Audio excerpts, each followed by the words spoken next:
नमस्कार, मैं सुनील आप सभी का एजुकेशन प्रभा यूट्यूब चैनल पर हार्दिक स्वागत करता हूं।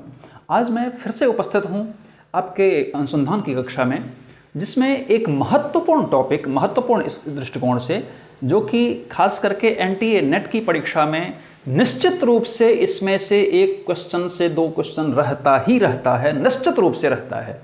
क्योंकि अभी तक आप अगर उसका पूरा बायोडाटा अगर उठा के देखेंगे तो इस नॉर्मल डिस्ट्रीब्यूशन से, अर्थात जो प्रसामान्य वक्र है, नॉर्मल कर्व है, इससे निश्चित रूप से एक से दो क्वेश्चन रहता है।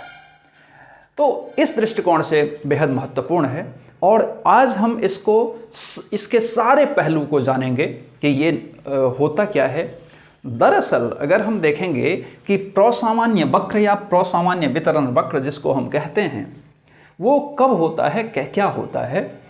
तो प्रसामान्य वितरण अर्थात नॉर्मल डिस्ट्रीब्यूशन के आंकड़ों के आधार पर, प्रसामान्य वितरण के आंकड़ों के आधार पर, अर्थात नॉर्मल डिस्ट्रीब्यूशन के आंकड़ों के आधार पर जो कर्व बनता है, जो वक्र बनता है, उसको हम क्या कहते हैं? प्रसामान्य वक्र कहते हैं या फिर प्रसामान्य वितरण वक्र कहते हैं। इसको हम गासियन वक्र भी कहते हैं, इसको हम घंटाकार वक्र भी कहते हैं। वो सब क्यों कहते हैं? गासियन वक्र कहते हैं, फिर घंटाकार वक्र क्यों कहते हैं, बताएंगे अभी। तो ये दरअसल मुख्य रूप से क्या होता है, तो ये सबसे पहले जानेंगे कि ये जो प्रसामान्य वक्र होता है, इसमें इसके आधार पर हम अगर देखेंगे तो इसमें सबसे ज़्यादा जो केसेस आते हैं वो बीच के आते हैं, बीच में आते हैं, बीच के नहीं बल्कि बीच में आते हैं। तो बीच में आते हैं अगर हम देखेंगे तो यहाँ पर आप देखेंगे कि ये एक प्रकार से घंटाकार है। एक प्रकार से जब घंटाकार है, इसी के कारण से इसको घंटाकार वक्र भी कहा जाता है, पहली बात। दूसरी बात कि आप देखेंगे कि इसमें ऐसे है, बीच में उठा हुआ। अब एक उदाहरण के तौर पर हम समझने की कोशिश करते हैं कि इसको घंटा का ये बीच में केसेस किस प्रकार से कैसे आते हैं। मान लीजिए कि एक कोई विद्यालय है। अब विद्यालय में कितने, मान लीजिए कि 100 स्टूडेंट हैं। अब 100 स्टूडेंट हैं और अगर हम उसकी बुद्धि लब्धि को जांचेंगे या आईक्यू को जांचेंगे, तो आईक्यू को अगर जांचेंगे तो हम देखेंगे कि सबसे ज़्यादा जो बीच की अवस्था वाला बुद्धि वाला होता है। जैसे मान लीजिए कि 100 से 110 वाले जो बुद्धि लब्धि वाले हैं या आईक्यू वाले हैं, वो सबसे ज़्यादा हैं। फिर अगर आप 120 से 140 की अगर बात करेंगे तो ये बहुत कम होंगे। उसी प्रकार से अगर यहाँ पर हम देखेंगे कि 70 से 80 वाले जो बुद्धि लब्धि वाले होंगे, वो उनकी संख्या भी कम होंगी। अर्थात सामान्य वाले की जो संख्या है वो सबसे ज़्यादा होंगी। तो जब सबसे ज़्यादा केसेस कहाँ पर हैं? बीच में हैं। तो जब बीच में सबसे ज़्यादा केसेस हैं, इसी के कारण ये क्या होता है? बकरी क्या होता है? उठा हुआ होता है। और चूंकि दोनों साइड क्या होता है कि केसेस कम होते हैं, इधर भी केसेस कम होते हैं, इधर भी केसेस, अर्थात प्रतिभाशालियों की संख्या भी कम होते हैं, प्रखर बुद्धि वाले की संख्या भी कम होती है और मंद बुद्धि वाले की संख्या भी कम होती है। इसी के कारण दोनों तरफ क्या होता है? सममित में ये झुका हुआ होता है। दूसरी तरफ आप अगर देखेंगे तो ये सममित आंकड़ा होता है। सममित आंकड़ा का मतलब क्या होता है कि दोनों ओर बराबर, दोनों ओर ये जब बराबर होता है तो आप इसी के कारण देखेंगे कि 50-50% है। तो 50-50% है कि दोनों ओर आप एकदम से बराबर होता है।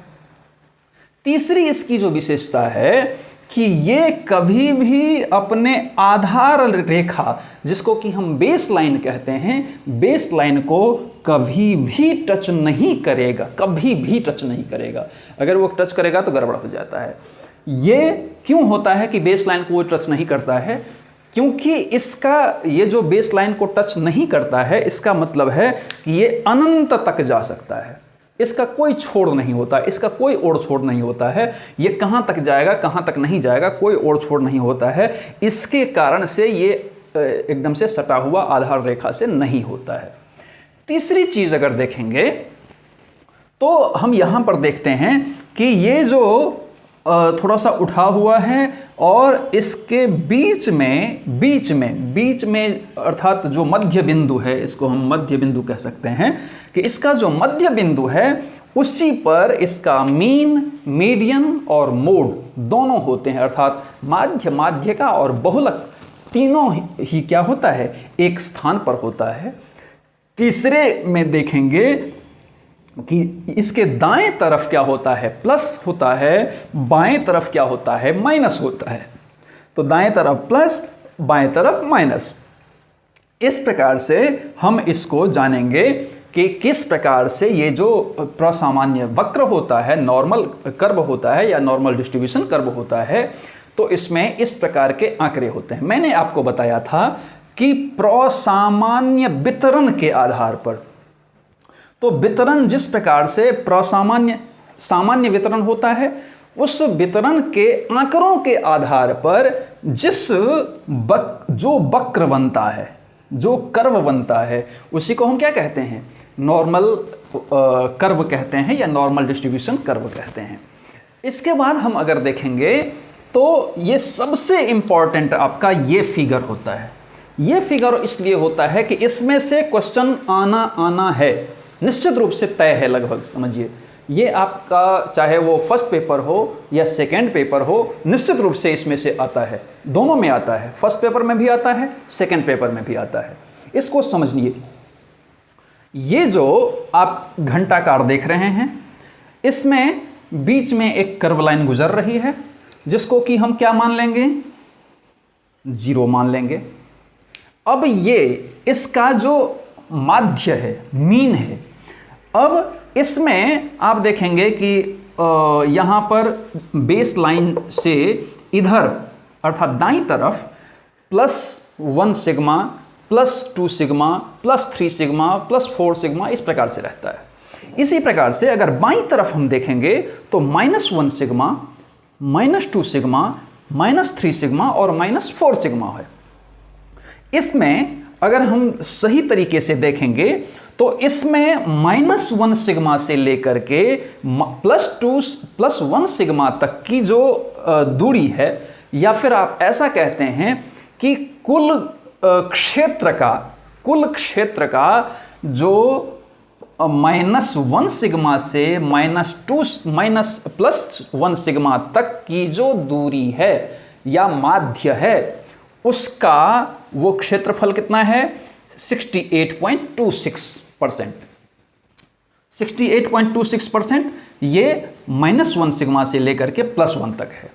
फिर उसी प्रकार से -2 से लेकर के +2 तक की जो दूरी है या फिर माध्य है या मीन है, ऐसा कह सकते हैं, उसका प्रतिशत कितना होता है, 95.44% होता है।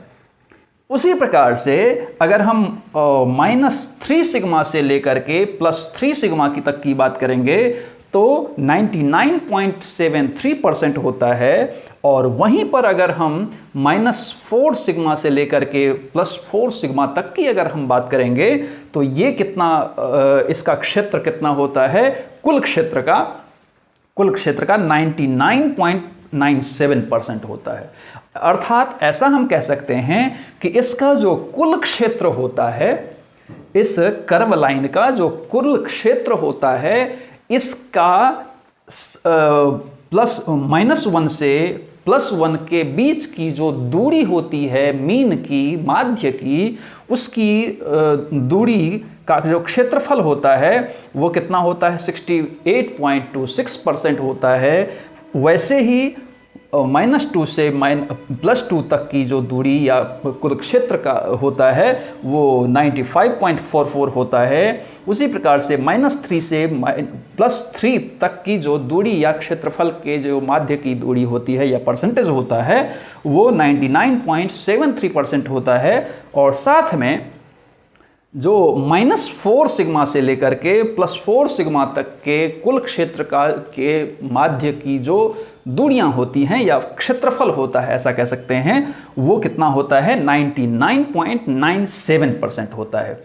तो इस प्रकार से, उसी प्रकार से यहाँ पर आप देखेंगे तो यहाँ बीच में अब देखेंगे कि यहाँ जो कर्व लाइन है वहाँ से अगर दाईं तरफ देखेंगे तो इसका ये 34.13% होता है, उसी प्रकार से 13.59% होता है, 2.15% होता है और फिर 0.2512% होता है। उसी प्रकार से चूंकि ये दोनों बराबर होता है, उसी प्रकार से ये बाएं साइड में भी आ जाता है।